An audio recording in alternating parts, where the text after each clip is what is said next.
সোনার মানিকেরা, ও তরুণেরা, ও জওয়ানেরা, ও আমার নবী পাকের গোলামেরা, তাহলে ইবলিসের আযান হলো ড্যান্স, ইবলিসের আযান হলো গান বাজনা, একতারা দোতারা সাতারা সিতারা হারমোনিয়া তবলা যখন বাজানো হয় ওই সময়তে যারা চলে যায়, যারা গান বাজনা শোনে, ওরা হলো ইবলিসের খালাতো ভাই, ওরা হলো ইবলিসের ফুফুতো ভাই। ইবলিসের দলে ওদের একসঙ্গে বেঁধে ওদের জাহান্নামে দেওয়া হয়। মনে রেখে দাও, আমার চাচাজি বলছিল বাবা, ফতোয়ার ভিতরে এসেছে আল্লামা হুজুর আল্লামা রুহুল আমিন রহমাতুল্লাহ আলাইহি হুজুর কিতাবে ফতোয়া আমিনিয়ার ভিতরে স্পষ্ট জানিয়ে দিলেন, যে বে বাড়িতে গান বাজনা হয় ওই বে বাড়িতে একজন মুসলমানের খাওয়া হলো হারাম। হুজুরেরা দাওয়াত দেবে না, এই যে হক কথা বলা হুজুর উঠে যাচ্ছে বলে এরা বেশি চালাচ্ছে। তবে মনে রেখে দাও, যে বেবাড়ি গান বাজনা হয় ও বেবাড়ি খাওয়া যাবে না, মুসলমান খেতে পারবে না। ইমাম সাহেব সেও বে পড়াতে পারবে না, কিন্তু ইমাম সাহেবের তোর কিছু করার নাই, যার নেই কোনো গতি সে করে ইমামতি। ইমাম সাহেব যদি না যায়, ইমাম সাহেবকে বলবে সেটা বত্ত তবলা তুমি গুটিয়ে নিয়ে গো টু হোম, তুমি বাড়ি চলে যাও, তোমার মতো ইমাম সাহেব মসজিদে রাখা যাবে না। ও সোনার মানিকেরা, গ্রামের মানুষের ভয়ে, গ্রামের মানুষের ভয়ে, চাকরির ভয়ে ওই ইমাম সাহেবটা যদি ওই বিয়েটা পড়িয়ে দেয়, আর যদি আল্লাহর কাছে দোয়া চায়, রব্বানা আতিনা ফিদ দুনিয়া হাসানা, ওগো আল্লাহ এই গ্রামের মানুষের দোয়া কবুল করো না, আমার আল্লাহ বলবেন ইমাম সাহেব তোমার দোয়া কবুল হবে না, কারণ ওরা হলো গান বাজনা খোর, ওদের ভয়ে তুমি ইমামতি করছো। ও সোনার মানিকেরা, যে বাড়িতে গান বাজনা হয় দেখবেন ওই বাড়িতে মেয়েটার যখন বিবাহ হয়ে যায়, আপনি ফলো রাখবেন, ওই মেয়েটার সন্তান নাই নষ্ট হয়, নাই ওই সংসারে অশান্তি হয়, নাই ওর স্বামী ওকে রেখে চলে যায়, নাই বাচ্চার বিপদ আপদ হয়, নাই মেয়েটার রোগ হয়, বড় বড় রোগ হয়। মনে রাখবেন, এটা একটাই উপায় হলো, এই যে গান বাজনা দিয়েছে তার জন্য এর আযাব, এর উপরে যে গজবগুলো হচ্ছে এর নিজের পাপের চাপ। যে বে বাড়িতে গান বাজনা একটু ফলো করবেন, তার বাড়িতে নাই সন্তান মরে যাচ্ছে সেই মেয়েটার, নাই হসপিটালের বেডে বেশি বেশি শুয়ে আছে, নাই রোগ হচ্ছে, নাই সংসারে অশান্তি, স্বামী স্ত্রী মিল হয় না। আর এখনকার যা শাশুড়ি হয়েছে স্বামী স্ত্রী মিল হয় না, বলে কচি দাঁড়া, হুজুরের কাছে যাচ্ছি শুধু পানি পড়ার মিষ্টি পড়া মেরে দেবো, স্বামীর ওরটা ওর বসতা বস, জ্ঞান করে না, করে না। আর হুজুররা তাবিজ দিয়ে বসে আছে, আয় হ্যাঁ তাই তো, এমন করে দেবো না ৫,০০০ টাকা ফেলো, এমন করে দেবো তোমার মেয়ে ছাড়া ও স্বামী এক পাও তুলবে না। এই হয় না, হয় না। ও আমার সোনার মানিকের, আমার মেন টার্গেট অন্য জায়গায় চলে আসেন। ইবলিস বলেছিলেন, আল্লাহ আমার তো আযান হয়ে গেল, আমার তো আযান হয়ে গেল, এবার আমার নবী দরকার, কারণ আপনি বলেছেন আমার বান্দা বান্দি দিগকে তাদের উপরে আমি একটা একটা নবী রাসূল পয়গম্বরকে আমি আল্লাহ পাঠাবো। আল্লাহ কত নবীকে পাঠিয়ে দিলেন, হযরতে সুলাইমান আলাইহিস সালাম, হযরতে ইয়াকুব আলাইহিস সালাম, হযরতে দাউদ আলাইহিস সালাম, হযরতে ইব্রাহিম আলাইহিস সালাম, হযরতে ঈসা আলাইহিস সালাম, যিনি আমাদের নবীর আখিরি জামানার নবীর উম্মত হয়ে দুনিয়াতে আসবেন। সেদিনকে আর নবী বলা যাবে না, সেদিন হবে আমার আপনার নবীর শ্রেষ্ঠ উম্মত হযরতে ঈসা আলাইহিস সালাম। জোরে বলুন না সুবহানাল্লাহ। ও সোনার মানিকেরা, ইবলিস বলেছিলেন আপনি নবী পদে পদে মতান্তরে 2,24,000 নবীকে পাঠাবেন, আমার নবী কোনটা? ইবলিসকে আল্লাহ বলেছিলেন, ইবলিস আমি আল্লাহ তোর জন্য নবীকে নির্ধারিত করে দিলাম, যে জ্যোতিষী হবে, যে গণক হবে, ওটাই হলো তোর নবী। এই জ্যোতিষী গণক বোঝেন? আমার একটু হাতটা দেখেন দিন, ঠিক চলছে কি? শরিয়াতে হাত দেখানো শরিয়াতে হারাম, শরিয়াতে কাউকে হাত দেখানো, জ্যোতিষীকে গণককে হাত দেখানো হারাম। এই ইবলিস তোর নবী হলো এই জ্যোতিষী আর গণক, যে আমাদের নাকি ভবিষ্যতের কথা বলে। এই সেদিনকে কয়েকদিন আগে খবরে দেখছিলাম, কলকাতায় একজন জ্যোতিষী ঘরের ভিতরে সিলিন্ডার গ্যাস, ওই এইচপি যে গ্যাস, বাড়িতে রান্না করা গ্যাস সিলিন্ডার বাস্ট হয়ে মাল সাভারে চলে গেল, পুরো ফিনিশ। আচ্ছা, ও যদি মানুষের ভবিষ্যতের কথা বলে দেয়, তুই কবে বাঁচবি, তোর কোন বিপদ হবে? ও শয়তান নিজের ভবিষ্যৎ আর জানতে পারলো না, একদম গ্যাসের সাথে হাওয়ায় উড়ে গেল। তাহলে জ্যোতিষী না ভণ্ড? একমাত্র আমাদের তাকদীরে কি লেখা আছে, এটা সব কে জানে বাপ? জোরে বলেন। যদি বলেন দলিল দাও, দলিল নিয়ে নেন। কোরআন পাকের ভিতরে পারা নম্বর 14 সূরা কোরআন শরীফটা খোলো, সূরার নাম হলো সূরা নাহাল, পৃষ্ঠা নম্বর 270, আয়াত নাম্বার হলো 19। ডান সাইড পৃষ্ঠায় উপরে 3 লাইন নিচে আল্লাহ বললেন, ওয়াল্লাহু ইয়ালামু মা তুসিরুনা ওয়া মা তুলিনুন। এই আমার বান্দা বান্দীরা, তোদের গোপন আর প্রকাশ্য সব খবর আমি আল্লাহ জানি। কে জানে বাপ? তাহলে আল্লাহকে ফাঁকি দেওয়া সম্ভব হবে? হবে না। তাহলে চলে গেল, নবী হয়ে গেল। নবী হলো কি? জ্যোতিষী আর গণ। এবার আল্লাহকে বলছেন, আল্লাহ আমার তো নবী হয়ে গেল, ওগো আল্লাহ এবার আমার একটা কথা দিতে হবে, কথা যেন সেই কথাটা আমারই হয়, পার্সোনাল কথা। আল্লাহ বললেন, যা তোর কথা দিলাম, সেই কথাটা হলো মিথ্যা, কথাটা হলো ওটা তোর কথা। কি কথা বাপ? ওই বললাম যে জলসা শুনে বলছে এই খিচড়ি হয়েছে, বলে আল্লাহর কি রে হয় না, আল্লাহ কসম করে বলে যার একটা দে, অথচ তলায় একটা। তাহলে মিথ্যে কথা বললো না সত্যি কথা বললো? সামান্য খিচড়ির জন্য ও তো ঈমান শেষ। প্যারা হাজিরিন, এই কথাটা হলো ইবলিশের কথা। তাই আমার নবী বললেন, মিথ্যা কথা থেকে দূরে থাকো। যে ব্যক্তিটা মিথ্যা কথা বলে, শয়তান 1 মাইল দূরে থেকে, তোমার ফেরেশতারা 1 মাইল দূরে থেকে চলে যায়। মিথ্যা কথার আশেপাশে রহমতের ফেরেশতা আসে না। এই মিথ্যাটা হলো ওয়া উম্মিহি কাযিব, তার মানে মিথ্যা হলো সব গুনার মা। কি গুনার মা? সব গুনার মা। যদি বলেন কি, আল্লাহ নবীর কাছে একজন এসে বললেন, হুজুর আমি মদ খাই, জিনা করি, সব করি, হুজুর আপনার হাতে কলেমা পড়ে মুসলমান হয়ে যাব, সব করি, কিন্তু আপনি আমাকে সবটা বারণ করতে পারবেন না, এর ভিতরে একটা আমল দিতে হবে, আমি আস্তে আস্তে করব। কি আমল দিতে হবে? একটা আমল। আমার নবী চিন্তা করলেন কোন আমল দেওয়া যায়, এমন আমল দিতে হবে যেন সবটাই ছেড়ে দেয়। আমার নবী বললেন, বাবা তুমি মিথ্যা কথা বলবে না। বলি এই আমল, এই তো মামুলি ব্যাপার, কোনো ব্যাপার না। চলে গেল। বাড়ি গিয়ে যে মদের আড্ডায় যাচ্ছে আর চিন্তা করছে, নবী যদি বলে যে মদ খেয়েছো বাবা, তখন তো আমি তো না বলতে পারবো না, মিথ্যা কথা। এই জেনা করেছো, না বলতে পারবো না। ইস, সব কিছু ছেড়ে দিয়ে আমার নবীর কাছে বললেন, ইয়া রাসূলুল্লাহ, ইয়া হাবিবাল্লাহ, আপনি যে আমল দিয়েছেন এই আমলটা মদ, জুয়া, তাড়ি, নেশা, ভান সব আমাকে ছেড়ে দিল। একবার জোরে বলুন, এটা মুহাব্বতে দরুদ আল্লাহুম্মা।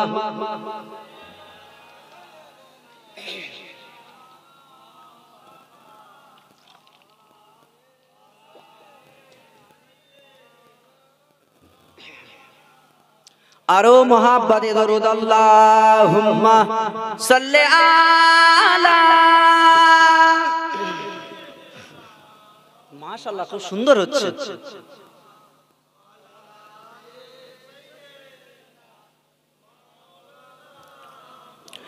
পৃথিবী আমার আসল ঠিকানা নয়, পৃথিবী আমার আসল ঠিকানা নয়, হৃদয়েতে একদিন ঘুচে যাবে এ সকল রঙিন পরিচয়।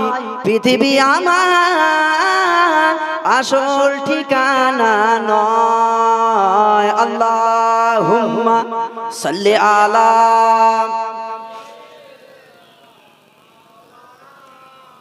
ওয়া আলা আলি সাইয়্যিদিনা।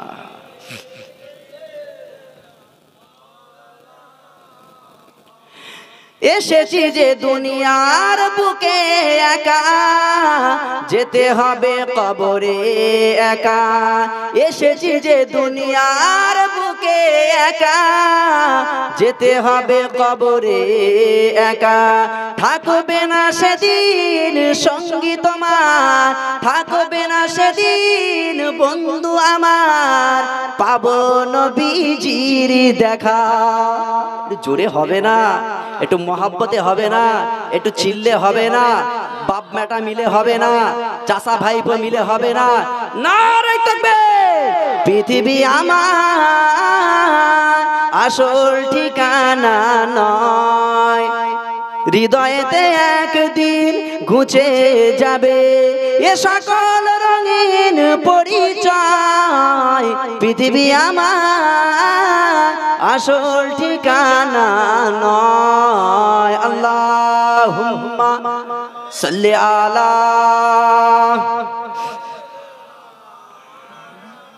ওয়া আলা আলি সাইয়্যিদিনা।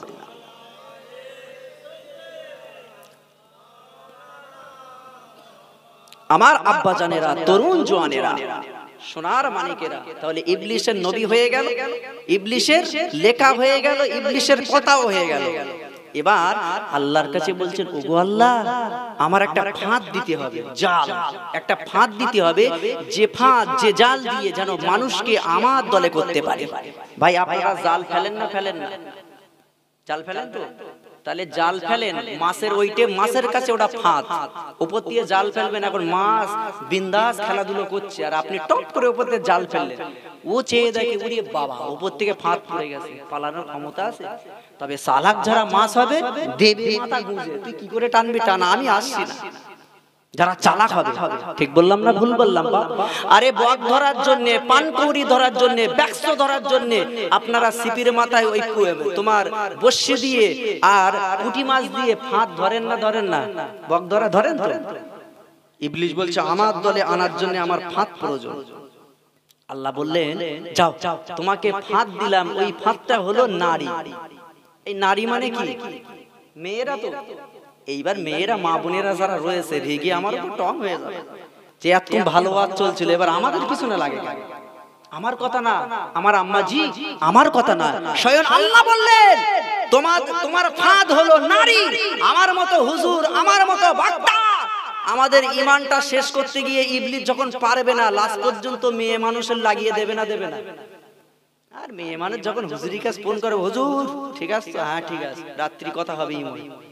এখন যুবক ছেলেদের কাছে কথা বললি মাথা খারাপ, ওই জানিস আজকের একটা মেয়ে কথা বলেছে, উফ, একেবারে ভিডিও কল, জলকারের পাড়ে, এখন সাপ কামড়ায় কি, ওসব দেখবে না, রাত্রিবেলা শুয়ে শুয়ে ফোন চালাচ্ছে। তাহলে একজন মেয়ে, একজন মানুষের ঈমানটা নষ্ট করে দেওয়ার বেস্ট এই অপশনটা কে চেয়েছিল? ইবলিস।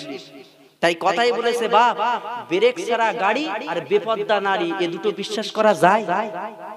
জোরে বলে। আগেকার সময়ে আমাদের মা বোনেরা ঘুম পাড়াতো কি?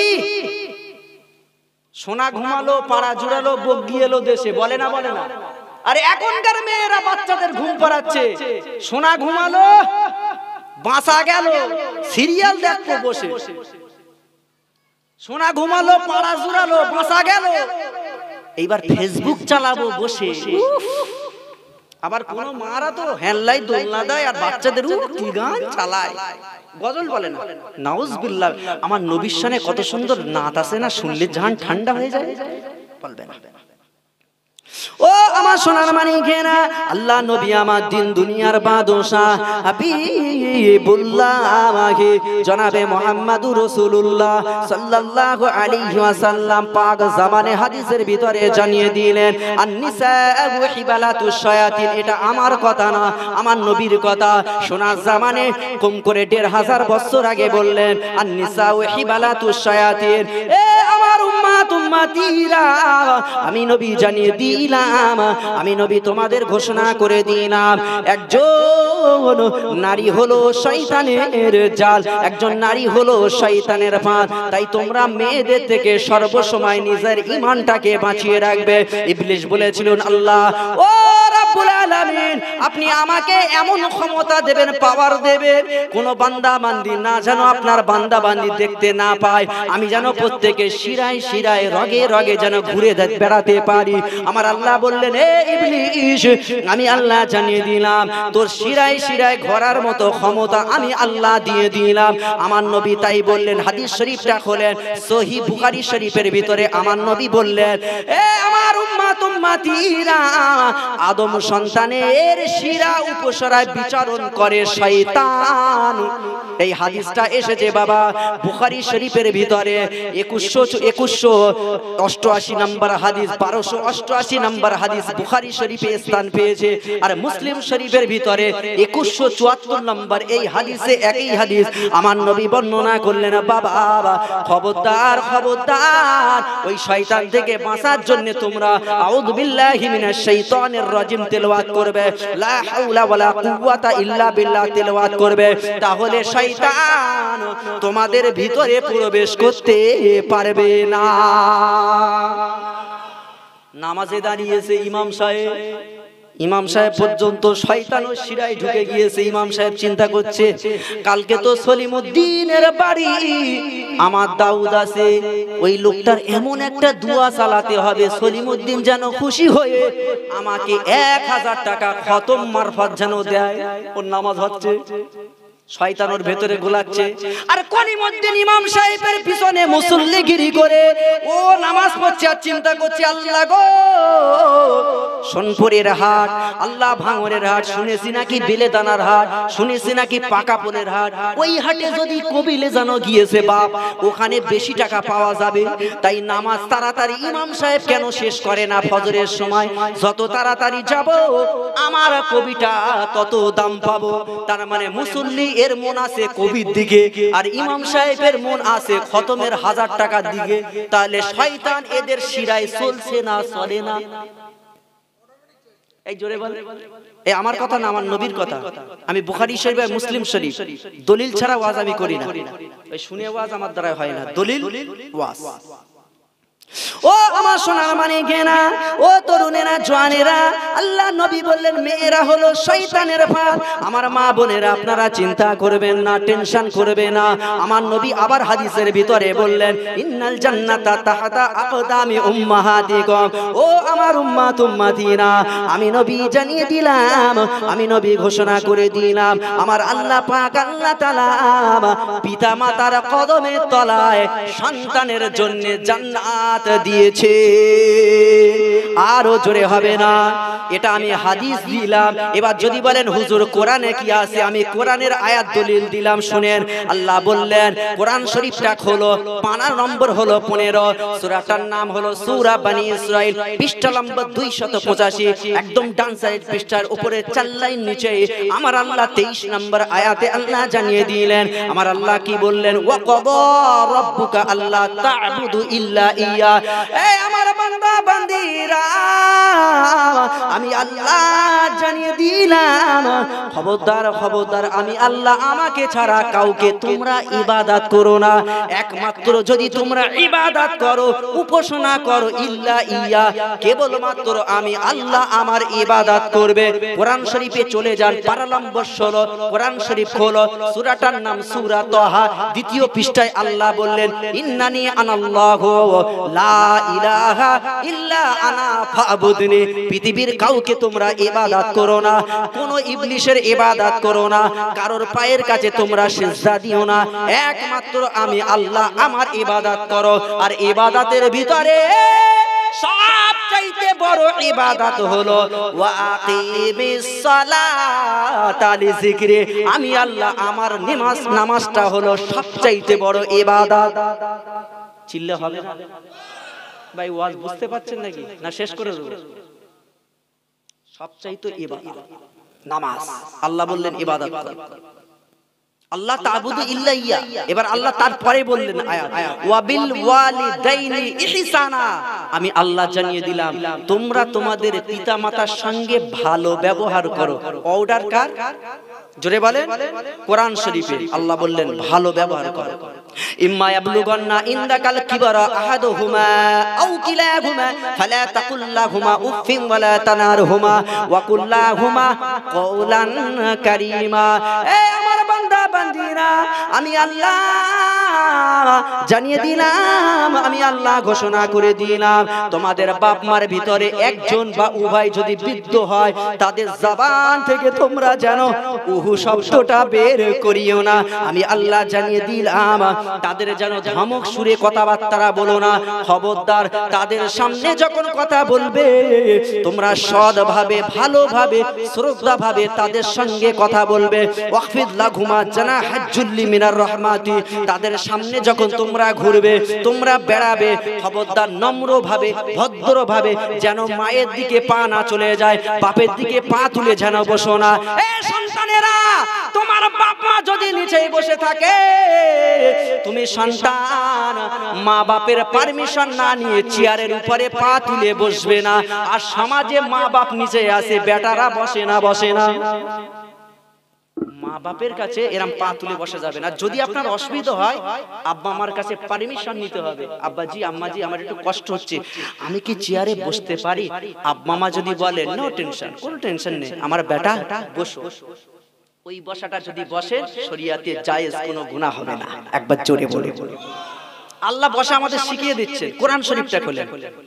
ওয়াজ তো সারা জীবন শুনেছেন, একটু কোরআনের তাফসীরের ওয়াজ শুনেন। বাহ, এখন মানুষ তাফসীরের ওয়াজ শুনতে চায় না, শুধু বলে ঘটনা আর ঘটনা। তার মানে ঘটনা বলে তুই চলে যা, আমরা খিচুড়ি নিয়ে বাড়ি যাই, সব খেল খতম, ওসব আমলটা মূল কি। কিন্তু আল্লাহ বললেন ওমা খলাকতুল জিন্না ওয়াল ইনসা ইল্লা লিয়াবুদুন, আমি জিন আর ইনসানকে বানিয়েছি ইল্লা কেবল মাত্র আমি আল্লাহ আমার ইবাদত করার জন্য। এই আয়াতটা কি আমরা ফলো করি? বাপ জোরে বলে ফলো করি না। আমার আল্লাহ এবার শেখাচ্ছেন, এই আমার বান্দা বান্দিরা, এই যুবকেরা, তোমার বাপ মায়ের জন্য কি দোয়া করবে আমি আল্লাহ তোমাদের বলে দিচ্ছি। কি দোয়া? অকুর রব্বির হামহুমা কামা রব্বায়ানি সগীরা। তোমরা দোয়া করো, ওগো আল্লাহ যেমন মায়া মমতা কমলতা ভালোবাসা সহকারে আমার বাপ মা আমাকে ছোটবেলায় থেকে শৈশবে লালন পালন করেছে, ওগো আল্লাহ তাদেরকেও কবরে তুমি দয়া মায়া মমতা তোমার ভালোবাসা এক বাক্যে তুমি জান্নাত নসিব করো। যেই সন্তান দোয়া চাইবে বাপের মায়ের কবরের পাশে, আমার আল্লাহ ওই সন্তানের দোয়াটা কারেন্টের মতো কবুল করে তার বাপ মার জিন্দার গুনাহকে maaf করে কবরের আযাবকে আমার আল্লাহ maaf করে দেবেন। এই জোরে হবে না? আরো জোরে হবে না? নারে তাকবীর। তাহলে এই বাপ মায়ের দোয়া, বাপ মা বেঁচে থাকলেও তাও দোয়া করো, আল্লাহ আমার আব্বা মা তার জীবনের গুনাহকে maaf করে ঈমান হালাতে মউতটা দাও। কার দোয়া? সন্তানের দোয়া। ও আমার সোনার মানিকেরা, ও তরুণেরা, ও জওয়ানেরা, মামা ও আমার নবী পাকের গোলামেরা, আল্লাহর নবী আমার দিন দুনিয়ার বাদশা হাবিবুল্লাহ তিনি শিখিয়ে দিলেন পিতা মাতাকে কিভাবে ভালোবাসতে হবে, পিতা মাতাকে কিভাবে মহব্বত করতে হবে। আমার মা বোনেদের এদেরকে বললেন হিবালাতুশ শায়াতিন, এরা শয়তানের পাত। কিন্তু না না, ও আমার আম্মি জানেরা, শুনে রেখে দাও, জেনে রেখে দাও, যেমন হযরতে আল্লাহর নবীর বেটি ফাতেমা রাদিয়াল্লাহু তাআলা আনহা যেমন জিন্দেগি কার্যবন করেছে, সংসারকে কার্যবন করেছে, আম্মা জান আয়েশা সিদ্দিকা রাদিয়াল্লাহু তাআলা আনহা যেমন জিন্দেগি অতিবাহিত করেছে। এই ওয়াজগুলো শুনে আমাদের আমল করতে হবে। বাড়িতে খাবার কিছু নাই, কয়েকদিন হয়ে গেল আমার আপনার নবী দিন দুনিয়ার বাদশা, বাড়িতে খাবার কিছু নাই। একদিন হয়ে গেল, দুদিন হয়ে গেল, বাড়িতে উনানের উপরে হাড়িটা তুলবে এমন কিছু বাড়িতে কিছুই নাই। আম্মা জান আয়েশা হাদিস পাকের ভিতরে জানিয়ে দেয়, ক্বালাত আম্মা আয়েশা রাদিয়াল্লাহু তাআলা আন তিনি বর্ণনা করে এমন এমন এক মাস অতিবাহিত হয়ে যেত আমাদের রান্না করার প্রয়োজন হতো না। ওই সময়তে কোনো নাজরানা লাহাম যদি গোস্ত আসতো খাবার আমাদের সুযোগ হতো, ইল্লা ইউতা বিল্লাহিম, যখন গোস্ত আসতো আমরা খেতাম, যদি গোস্ত না আসতো তামারা ওয়াল মা, ওই সময়তে আমাদের খেজুর আর পানি খেয়ে আমাদের দিনটা গুজরান করতে হতো। কত কষ্ট আমার নবী পেয়েছে, তথাপি আমার নবী নামাজটা ছাড়লো না। গভীর রজনীতে রাতের বেলা উঠে আম্মা জান আয়েশা আর ঘরে উঠে আমার নবী নামাজে দাঁড়িয়ে যায়। পেটে ভাত নাই, ক্ষুধার্ত অবস্থায় আমার নবী নামাজে দাঁড়িয়ে যায়। আম্মা জান আয়েশা সিদ্দিকা রাদিয়াল্লাহু তাআলা আনহা গহীন রজনীতে ঘুমটা ভেঙে গিয়ে আমার নবীর কাছে গিয়ে বলেছিলেন, ইয়া রাসূলুল্লাহ, ইয়া হাবিবাল্লাহ, আল্লাহ পাক আপনাকে তো বেগানা মাসুম নবী করে পাঠালেন, আপনি কেন নামাজটা আদায় করেন? আমি লক্ষ্য করেছি আপনি যখন নামাজটা আদায় করেন আপনারা পা মোবারকটা ফুলে টস টস করে রসটা পার হয়। আমার নবী বলেছিলেন, ও বিবি আয়েশা রে, আয়েশা কুররাতু আইনি ফিস সালাহ, এই নামাজটা যখন আমি পড়ি আমার চোখ আমার হৃদয়টা শীতল, নয়নটা শীতলে ভরে যায়। আরো জোরে হবে না? আম্মা জান আয়েশা সিদ্দিকা রাদিয়াল্লাহু তাআলা আনহা আল্লাহ নবী দিন দুনিয়ার বাদশাহ হাবিবুল্লাহ জনাবে মুহাম্মদুর রাসূলুল্লাহ সাল্লাল্লাহু আলাইহি ওয়াসাল্লামের কোল মোবারকে আম্মা জান শুয়ে আছে। আমার নবীর মুখ মোবারকের দিকে তাকিয়ে আছে। আল্লাহ নবীকে বললেন, ইয়া রাসূলুল্লাহ ইয়া হাবিবাল্লাহ হুজুর, আমার জন্য একটু আল্লাহর কাছে দোয়া চান, আল্লাহর কাছে একটু দোয়া চান। আর আমাদের ঘরের মা বোনেরা স্বামীর কাছে কি বলবে? যদি হজ করে আসে তাহলে স্বামীর কাছে বলবে, যদি স্বামী ভালো হয় নামাজি, ও স্বামী একটু দোয়া করো না আমার জন্য, আল্লাহ যেন এত টাকা তোমার দেয় যেন সোনা গয়না বেশি বেশি কিনতে পারে। এই দোয়া করে না? আর আম্মাজান আয়েশার পিঠে ভাত নাই, ওই অবস্থায় নবীর কাছে বলছে একটু আমার জন্য খাস করে দোয়া করেন তো আল্লাহর কাছে। আল্লাহ নবী আমার দিন দুনিয়ার বাদশাহ হাবিবুল্লাহ জনাবে মুহাম্মদুর রাসূলুল্লাহ সাল্লাল্লাহু আলাইহি ওয়াসাল্লাম আল্লাহর কাছে হাত দুখানা তুলে দোয়া চায়। ও রব্বুল আলামিন, আল্লাহ পাক আল্লাহ তাআলা আমার বিবি আয়েশার জিন্দেগীর সামনে যত গুনাহ আছে আল্লাহ আপনি সামনের গুনাহকে মাফ করে দেবেন। জোরে বলো, আরো জোরে হবে না? রব্বুল আলামিন আমার বিবি আয়েশার পিছনে যত গুনাহ আছে আল্লাহ মাফ আপনি করে দেবেন। আল্লাহ আমার আয়েশা জেনে যা গুনাহ করেছে, অজানায় যা গুনাহ করেছে, ইচ্ছাকৃত যা গুনাহ করেছে, অনিচ্ছাকৃত যা গুনাহ করেছে, শয়তানের ধোঁকায় পড়ে যা গুনাহ করেছে, ও রব্বুল আলামিন সামনে পিছনে পাস্ট প্রেজেন্ট ফিউচার, বর্তমান আর প্রেজেন্ট ফিউচার সবই গুনাহ আল্লাহ আপনি মাফ করে দেন। আম্মা জান আয়েশা আমার নবীর পানের দিকে চেয়ে চেয়ে আল্লাহুম্মা আমিন আল্লাহুম্মা আমিন বলছিলেন। জোরে বলো। তথাপিও একবারও আমার নবীকে নিজের সংসারের কষ্টের কথার জন্য আল্লাহর কাছে দোয়া চাইতে বলেন না। অথচ আমার আপনার নবী দিন দুনিয়ার বাদশা যদি একবার দোয়া চাইতেন, আল্লাহ গো আপনি সোনার পাহাড় করে দেন, আমার নবীকে আল্লাহ সোনার পাহাড় করে দিত। কিন্তু না না, আম্মা জান আয়েশা হাদিসে বর্ণনা করেন জানাকে আল্লাহ 1 লক্ষ হাদিসের হাফেজা বানিয়েছিলেন। আমার নবী ভালোবেসে মহাব্বত করে হুমাইমা বলে ডাকতেন। এই লাল টুকটুকে আমার বিবি হুমাইমার মানে হলো এ হুমাইরা, এই লাল টুকটুকে বিবি আমার আয়েশা। ও সোনার মানিকেরা, আম্মা জান আয়েশা রাদিয়াল্লাহু তাআলা আনহার জন্য আমার নবী দোয়া চান। আমার নবী তিনি বর্ণনা করেন, আম্মা জান আয়েশা নবী যখন নামাজে শেষে হাত দুটে দোয়া চায়, আল্লাহুম্মা হিনি মিসকিনা ওয়া আমিতিনি মিসকিনা ওয়া শিরিনা ফি মাসাকিনা জুমআতি ইয়াউমাল কিয়ামা। ও রব্বুল আলামিন, আল্লাহ আপনি আমাকে ইতিম অবস্থায় বাঁচিয়ে রাখেন, মিসকিন অবস্থায়, ফকির গরীব অবস্থায় বাঁচিয়ে রাখবেন। আল্লাহ আমার মউতটা ইন্তেকালটা যেন ফকির আর মিসকিনের অবস্থায় ইন্তেকালটা আপনি দিয়ে দেবেন। আম্মা জান আয়েশা বলেছিলেন, ইয়া রাসূলুল্লাহ ইয়া হাবিবাল্লাহ, আপনি কেন ফকির হতে চান, আপনি কেন মিসকিন হতে চান? আম্মা জান আয়েশার কথা নবী বলেছিলেন, বিবি আয়েশা কিয়ামতের ময়দানে আল্লাহ পাক আল্লাহ তাআলা ফকির গরীব মিসকিন এতিম অসহায়দের আমার আল্লাহ 500 বছর আগে আল্লাহ জান্নাতে দিয়ে দেবে। আরো জোরে হবে না? ও বিবি আয়েশা, আমি যে দোয়াটা চাইলাম এই দোয়ায় তুমি কি খুশি হয়েছো? ইয়া রাসূলুল্লাহ ইয়া হাবিবাল্লাহ, আপনার দোয়ায় আমি বড় খুশি হলাম। আল্লাহ নবী বললেন, ও বিবি আয়েশা, ও বিবি আয়েশা, এই দোয়াটা আমি নবী নামাজের পরে আমি আমার উম্মতের জন্য নির্ধারিত 5 ওয়াক্ত করে থাকি। আরো জোরে হবে না? আরো জোরে হবে না? নারে তাকবীর! একটু মহাব্বতে দরুদ আল্লাহুম্মা সাল্লি আলা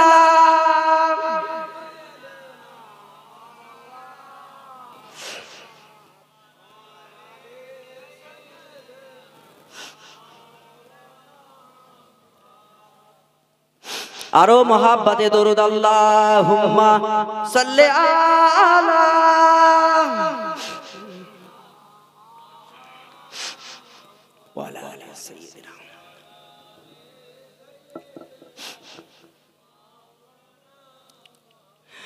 আসতো ভেসে হযরতে বেলালের মধুর আজান, যে আজান ছিল এমন প্রেম মুগ্ধ রহমান। দয়ার নবীর পিছে নামাজ পড়িলে কেমন হতো, দয়ার নবীর পিছে নামাজ পড়িলে কেমন হতো। দু নয়নে রাসূল পাক দেখিলে কেমন হতো, জন্ম আমার নবীর যুগে হলে কেমন হতো, জন্ম আমার নবীর যুগে হলে কেমন হতো। আল্লাহুম্মা সাল্লি আলা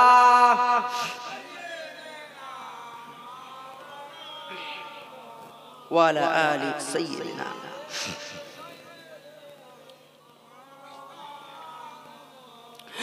আল্লাহ বলে ফেরেশতাদের যাও না ধরার বুকে, জন্ম নেবে হাবিব আমার মা আমিনার ঘরে।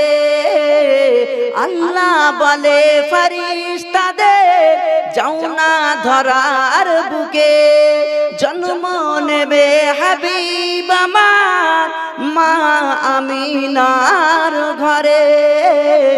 খুশি হলো মা আমিনা পেয়ে নবীর কদম, ধন্য হলো মা আমিনা চুমে নবীর কদম। যে নবীকে দেখার তরে পাগল সারা ভুবন, ধন্য হলো মক্কার জমিন পেয়ে নবীর কদম, ধন্য হলো মক্কার জমিন পেয়ে নবীর কদম। যে নবীকে দেখার তরে পাগল সারা ভুবন, যে নবীকে দেখার তরে পাগল সারা ভুবন, ধন্য হলো মক্কার জমিন পেয়ে নবীর কদম। আল্লাহুম্মা সাল্লি আলা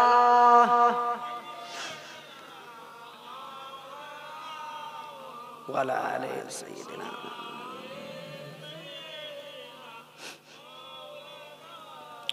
আমার সোনার মানিকেরা, আমার আব্বা জানেরা, তাহলে আম্মা জান দুয়া যেটাই চেয়েছিল সেই দুয়াটা আমার নবী 5 ওয়াক্ত নামাজে আমাদের জন্য দুয়া চায় না চায় না? জোরে বলে দুয়া চায়। একদিন আম্মা জান আয়েশা শুয়ে আছে আর আমার নবী আম্মা জানের দিকে চেয়ে আছে চাতক পাখির মতো। আম্মা জান আয়েশা আমার নবীর মুখমণ্ডল পানা যখন চেয়ে আসে ওই সময় দেখতে পেলেন নূরের সূরাতে ছোট্ট ছোট্ট কালো কালো দাগ। কি দাগ বাবা? ছোট্ট ছোট্ট কালো কালো দাগ। আম্মা জান আয়েশার মনটা একটু খারাপ হয়ে গেল। উফ, যে নবীকে না তৈরি করলে কুল মাখলুককে আল্লাহ তৈরি করতো না। যে নবীর ওসিলা দিয়ে দোয়া চাইলে আমার আল্লাহ দোয়াকে কবুল করেন। একবার জোরে বলো, একবার জোরে হবে না? আর সেই নবীর সূরা